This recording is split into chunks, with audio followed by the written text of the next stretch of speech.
तयार झाला आहे आपला गरमागरम चना मसाला. पुरीसोबत छान लागतो. दसरा स्पेशल मेनू आहे. तुम्हीही करून बघा. आवडल्यास लाईक, कमेंट आणि सबस्क्राईब करायला विसरू नका फ्रेंड्स. हॅलो फ्रेंड्स, कसे आहात? आज आहे दसरा. दसऱ्याच्या तुम्हा सर्वांना हार्दिक शुभेच्छा. दसऱ्याच्या निमित्ताने मी आज मेनू बनवणार आहे पुरी आणि चना मसाला. तर चना मसाला बनवण्यासाठी इकडे मी काबुली चणे सोडा आणि मीठ टाकून शिजवून घेतलेले आहेत.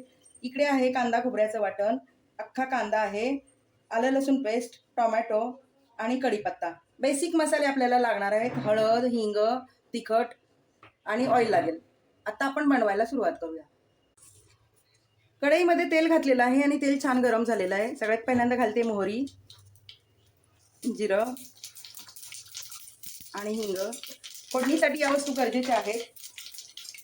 या घातल्याच गेल्या पाहिजेत, त्यामुळे फोडणीला छान चव लागते. आता घालूया आपण कांदा.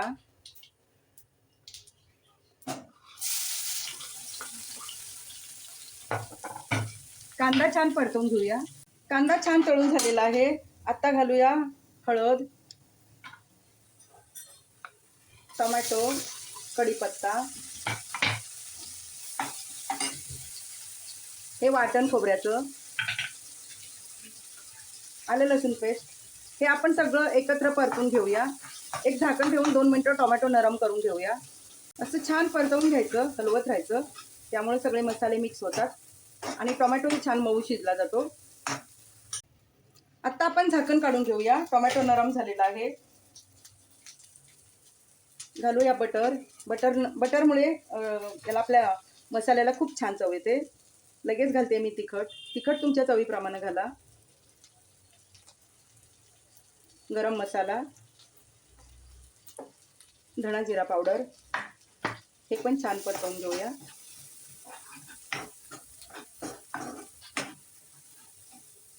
वास खूप छान सुटलेला आहे. मसाले घातलेले आहेत सगळे आणि या सगळ्या मसाल्यांमुळे काबुली चना उसळला खूप छान चव येते आणि पुरी सोबत काबुली चना उत्तम लागतो. आता घालते मी शिजवलेले काबुली चणे.